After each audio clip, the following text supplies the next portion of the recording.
Hello everyone, welcome back to my YouTube channel pharma solutions. Pharma solutions के इस video series में जो topic आज मैं आप सबके साथ डिस्कस करने जा रही हूँ वो है सल्फोनामाइड्स।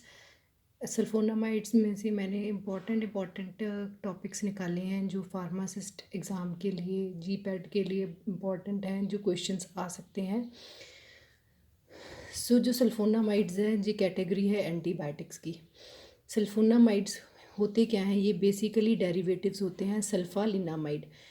ये बेसिकली सल्फालिनामाइड के डेरिवेटिव्स होते हैं या पैरा अमाइनो सल्फालिनामाइड। ये क्वेश्चन आ सकता है कि किसके डेरिवेटिव्स होते हैं, तो ये डेरिवेटिव्स हैं सल्फालिनामाइड के। तो ये एक्शन किसके अगेंस्ट शो करते हैं? पेपर में पूछ सकते हैं, क्या ये वायरल के अगेंस्ट एक्शन शो करते हैं, बैक्टीरियल के अगेंस्ट शो करते हैं या किसी और के अगेंस्ट शो करते हैं? तो इसका सही आंसर होगा ये सल्फोनामाइड्स अगेंस्ट बैक्टीरियल इन्फेक्शन अपना एक्शन शो करते हैं। इनका बेसिकली एक एक्शन होता है स्टैटिक, ये ग्रोथ को रोकते हैं। अगेंस्ट ग्राम नेगेटिव को भी ग्रोथ को भी रोकते हैं और ग्राम पॉजिटिव बैक्टीरिया की ग्रोथ को भी ये रोकते हैं। एक और क्वेश्चन हो सकते हैं कि कौन सा एंटीबायोटिक है? वैसे तो वो बैक्टीरियोस्टैटिक है, लेकिन जब यूरिन तक चला जाता है तो वो साइड इलेक्शन शो करता है, तो उसमें आएगा सल्फोनामाइड्स। सल्फोनामाइड्स का हमने पढ़ लिया कि वैसे कि इनका एक्शन है bacteriostatic against gram negative and gram positive, लेकिन जब ये यूरिन में जाके साइडल कंसनट्रेशन अटेन कर लेता है। नेक्स्ट है इनका मैकेनिज्म ऑफ एक्शन। ये बेसिकली कैसे काम करते हैं? सल्फोनामाइड्स किसको ख़त्म करते हैं? बैक्टीरिया को, बैक्टीरिया के अगेंस्ट।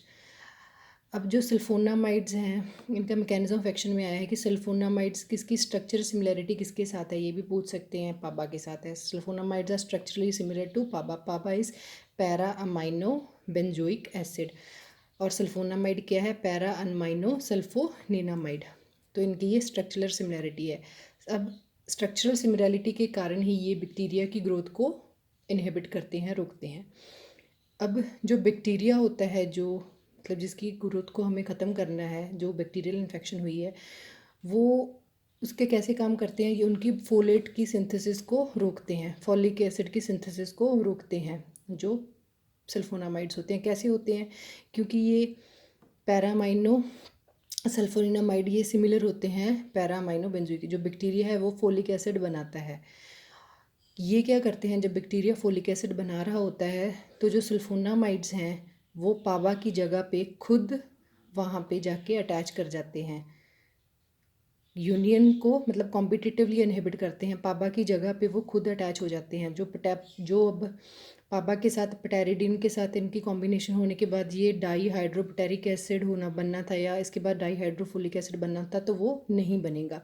क्योंकि कैसे हैं? इनकी स्ट्रक्चरल सिमिलैरिटी होती है पाबा के साथ। तो मैकेनिज्म ऑफ एक्शन में क्या है? सल्फोनामाइड्स स्ट्रक्चरल सिमिलैरिटी है पाबा के साथ, इसके कारण ये इनहिबिट करते हैं। पाबा की जगह पे ये खुद आके लग जाते हैं। पटेरिकिडीन के साथ जब कंबाइन करेंगे तो क्या होगा? डाई हाइड्रोपटेरिक एसिड नहीं बनेगा या डाई हाइड्रोफोलिक एसिड नहीं बनेगा। तो क्या होगा? बैक्टीरिया अगर ये नहीं बना सकेगा तो उनका बैक्टीरिया ख़त्म हो जाएगा या डेड हो जाएगा। और एक इसमें ये भी पॉइंट है कि सिर्फ सल्फोनामाइड्स उन्हीं बैक्टीरिया पे एक्ट करेंगे जो पाबा की ग्रोथ को करते हैं। Next is classification: short acting, intermediate acting and long acting. Sulfonamides की क्लासिफिकेशन है। शॉर्ट एक्टिंग में आता है सल्फाडाइजिन, जिसका काम होता है 4 to 8 आवर। इंटरमीडिएट एक्टिंग में आता है सल्फा मिथॉक्साजोल और लॉन्ग एक्टिंग में आता है सल्फाडॉक्सिन या सल्फा मिथोपायराजिन। सल्फोनामाइड्स की क्लासिफिकेशन 3 है: short acting, intermediate acting and long acting. Short acting का अगर पूछ सकते हैं कि कितनी देर तक काम करता है, 4 to 8 आवर। इसमें ड्रग आती है सल्फाडाइजिन। इंटरमीडिएट एक्टिंग उसका है काम 8 से 12 घंटे तक काम करता है। एग्जाम्पल है उसमें मिथॉक्साजोल। नेक्स्ट आता है लॉन्ग एक्टिंग, जो नियरली 7 डेज तक काम करता है, जिसका में एग्जाम्पल आ जाते हैं सल्फाडॉक्सिन या सल्फोमिथोपायराजिन। नेक्स्ट क्लासिफिकेशन आती है स्पेशल पर्पस सल्फोनामाइड्स, जिसमें आते हैं sulphacetamide sodium, silver sulphadiazine, sulpha सेलाजिन।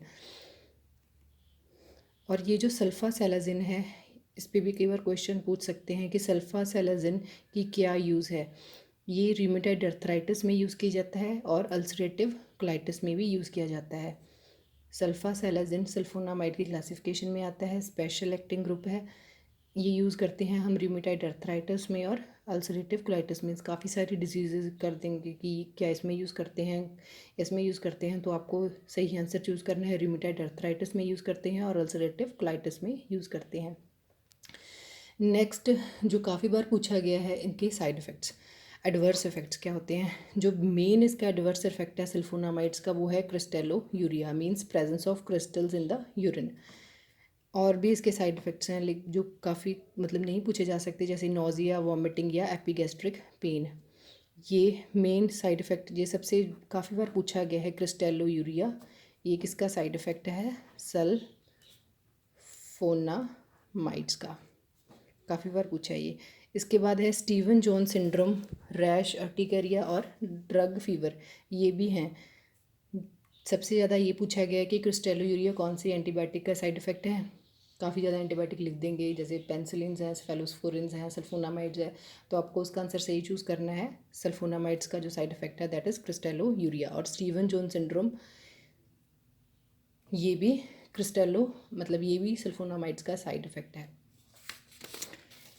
Next is अब इंट्रैक्शन। सल्फोनामाइड्स कौन कौन के ड्रग्स के साथ इंटरेक्ट करती हैं। ये sulphonamides inhibit metabolism of phenytoin, tolbutamide, warfarin. Sulphonamides अगर हम इन ड्रग के साथ देते हैं, जैसे फेनेटोइन हो गया, टॉल्ब्यूटामाइड हो गया या वारफेरिन के साथ, ये इनकी एक्शन को एनहांस कर देगी। क्यों एनहांस करेंगे, क्योंकि इनकी जो मेटाबॉलिज्म को सल्फोनामाइड्स इनहिबिट करते हैं।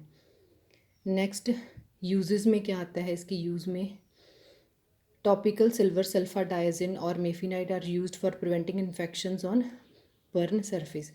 सिल्वर सल्फाडाइजिन का आ सकता है कि जो बर्न इन्फेक्शन के लिए कौन सा एंटीबायोटिक यूज़ करते हैं, तो इसमें आएगा सिल्वर जो सल्फाडाइजिन है या मेफिनाइड है, वो यूज़ किया जाता है जब हमारे बर्न हुआ है, ताकि इन्फेक्शन ना हो बर्न पे, तो हम टॉपिकली सिल्वर सल्फाडाइजिन या मेफिनाइड यूज़ करते हैं। नेक्स्ट जो वेरी वेरी इंपॉर्टेंट है, उसमें आता है क्लोट्राइमाजोल। क्लोट्राइमाजोल भी एंटीबायोटिक है। ये दो चीज़ों के कॉम्बिनेशन से बनता है। ये काफ़ी बार पूछा है पेपर में, काफ़ी पेपर्स में पूछा गया है फार्मासिस्ट एग्ज़ाम के, कि क्लोट्राइमाजोल किन दोनों एंटीबायोटिक का कॉम्बिनेशन है। तो ये जो है कॉम्बिनेशन है ट्राइमिथोप्रिम का और सल्फामिथॉक्साजोल का। क्लोट्राइमाजोल दो एंटीबायोटिक्स का कॉम्बिनेशन है, ट्राइमिथोप्रिम एंड सल्फामिथॉक्साजोल। ये दोनों ही क्यों यूज़ किए जाते हैं, फर्स्ट जो इसका ये कारण है कि इनकी जो हाफ़ लाइफ है इन दोनों ड्रग्स का सेम होता है। सल्फामिथॉक्साजोल का भी हाफ़ लाइफ सेम है और इन दोनों का जो हाफ़ लाइफ है वो सेम है। अब जो ट्राइमिथोप्रिम है, ये 50,000 गुना ज़्यादा एक्टिव है अगेंस्ट बैक्टीरिया डिहाइड्रोफोलेट रिडक्टेज, क्योंकि इनका जो मैकेनिज्म ऑफ एक्शन है, ये कैसे काम करते हैं, ये पाबा के एनालॉग हैं। तो जैसे सल्फोनामाइड्स का होता है कि ये डिहाइड्रोफोलेट रिडक्टेज को इनहिबिट करते हैं ताकि फोलिक एसिड ना बने बैक्टीरिया का, तो जो ये ट्राइमिथोप्रिम है, ये 50,000 गुना ज़्यादा मोर एक्टिव है। तो ये भी पूछ सकते हैं कि जो ट्राइमिथोप्रिम है वो कितने टाइम एक्टिविटी ज़्यादा शो करता है, तो 50,000 टाइम्स उसकी ज़्यादा एक्टिविटी होती है इसको इनहिबिट करने में, ताकि फोलिक एसिड ना बने। अब कोट्राइमाजोल को यूज़ किस में है, यूटीआई इन्फेक्शंस में यूज़ करते हैं, रेस्पिरेटरी ट्रैक्ट इन्फेक्शंस में यूज़ करते हैं, टाइफाइड में, बैक्टीरियल डायरिया में, डाइसेंट्री में और कंक्राइड में यूज़ किया जाता है। बेसिकली सबसे जो इंपॉर्टेंट ये पूछा जाता है क्लोट्राइमाजोल का combination, it is a combination of trimethoprim and sulphamethoxazole. जो ट्राइमिथोप्रिम है वो 50,000 गुना 50,000 टाइम्स मोर एक्टिव है बैक्टीरियल की उसको इनहिबिट करने के लिए। नेक्स्ट आ जाते हैं क्विनोलोन्स। जो क्विनोलोन्स एंटीबायोटिक्स हैं, ये अगेंस्ट ग्राम नेगेटिव के अगेंस्ट एक्टिव होते हैं। क्विनोलोन्स किसके अगेंस्ट एक्टिव होते हैं, मतलब कौन से बैक्टीरिया को ख़त्म करते हैं, ग्राम जो नेगेटिव बैक्टीरिया होते हैं। लेकिन अगर क्विनोलोन्स के साथ फ्लोरीन ग्रुप लग जाए तो ये फ्लोरोक्विनोन्स बन गए, तो ये इनहिबिट करते हैं ग्राम नेगेटिव को भी और ग्राम पॉजिटिव को भी। ये दोनों बैक्टीरिया की ग्रोथ को इनहिबिट करेंगे। अब क्विनोलोन्स में जो ड्रग आता है उसे नेलीडिक्सिक एसिड कहते हैं। इसका बैक्टीरियासाइडल एक्शन है, किसके अगेंस्ट है, अगेंस्ट ग्राम नेगेटिव। क्विनोलोन में कौन सा ड्रग आता है, नेलीडिक्सिक एसिड बैक्टीरिसाइडल है, बैक्टीरिया को मार ही देता है अगेंस्ट ग्राम नेगेटिव बैक्टीरिया, जैसे इकोलाई हो गया, एंटीरोबैक्टर हो गया या शिलेगेला हो गया। इनका मैकेनिज्म ऑफ एक्शन क्या है, ये भी काफ़ी बार पूछ सकते हैं कि जो बेसिकली इनका मैकेनिज्म ऑफ एक्शन है, ये क्या करते हैं, जो क्विनोलोन्स हैं ये डीएनए गायरेज को इनहिबिट करते हैं। एडवर्स इफेक्ट्स में आते हैं क्विनोलोन्स फोटोटॉक्सिसिटी हैं, जिन पेशेंट में ग्लूकोज 6 फॉस्फोट की डेफिशिएंसी होती है उनमें हीमोलाइसिस करते हैं। ये भी पूछ आ सकता है कि जो क्विनोलोन्स हैं वो हीमोलाइसिस करते हैं कौन से पेशेंट में, जो नॉर्मल पेशेंट होते हैं उनमें या जिनमें किन इसकी डेफिशिएंसी होती है। तो इसका सही आंसर होगा जिनमें ग्लूकोज 6 फॉस्फेट की डेफिशिएंसी होती है उनमें ये हीमोलाइसिस करते हैं क्विनोलोन्स का। और एडवर्स इफेक्ट है फोटोटॉक्सिसिटी। यूज़ करते हैं क्विनोलोन्स को बेसिकली यूरिनरी ट्रैक्ट, ये एंटीसेप्टिक यूज़ किए जाते हैं। नेक्स्ट जो इसमें आते हैं फ्लोरोक्विनोन्स। फ्लोरोक्विनोलोन्स में दो टाइप जनरेशन्स आती हैं, first generation and second generation. First generation में जो आते हैं that is norflox, ciproflox, oflox, perflox. इसे हम कर सकते हैं NCOP, norflox, ciproflox, oflox and perflox. Second generation में आते हैं लीवोफ्लॉक्स, गेटीफ्लॉक्स, परफ्लॉक्स और मॉक्सीफ्लॉक्सासिन जो एंटीबायोटिक्स आते हैं। अब इनका मैकेनिज्म ऑफ एक्शन क्या है, ये भी जो क्विनोलोन्स हैं, फ्लोरोक्विनोलोन्स हैं, ये डीएनए गायरेज को इनहिबिट करते हैं। अब जो डीएनए गायरेज है इसके दो सब यूनिट होते हैं। ये बेसिकली कौन से सब यूनिट पे एक्ट करते हैं, सब यूनिट ए पे एक्ट करते हैं जो फ्लोरोक्विनोल्स होते हैं। अब जो सिप्रोफ्लॉक्सासिन फ्लोरोक्विनोन्स का ड्रग है ये कॉन्ट्रा इंडिकेट किया जाता है प्रेगनेंसी में। अब इसके इंटरेक्शंस किस किस के साथ हैं, plasma concentration of theophylline, caffeine and warfarin are increased. मतलब ये क्या करते हैं, जब हम फ्लोरोक्विनोन्स इन ड्रग के साथ देते हैं, थियोफाइलिन, कैफीन या वारफेरिन, ये इन ड्रग्स की मेटाबॉलिज्म को इनहिबिट कर देंगे, मतलब ये इनकी ब्रेक डाउन नहीं होने देंगे, जिसके कारण इन ड्रग्स की जो वारफेयर कंसंट्रेशन है वो इंक्रीज़ हो जाएगी। नेक्स्ट इंटरेक्शन किसके साथ है, अगर हम फ्लोरोक्विनोन्स को एंटासिड्स, सुक्राल्फेट, आयरन या के साथ देते हैं तो ये इनकी एब्जॉर्प्शन रिड्यूस हो जाती है। मींस इनके साथ नहीं देना, ना फ्लोरोक्विनोन्स के आयरन के साथ देना, ना एंटासिड्स, ना सुक्राल्फेट के साथ, क्योंकि ये फ्लोरोक्विनोन्स की जो एब्जॉर्प्शन है उसको कम कर देते हैं, रिड्यूस कर देते हैं।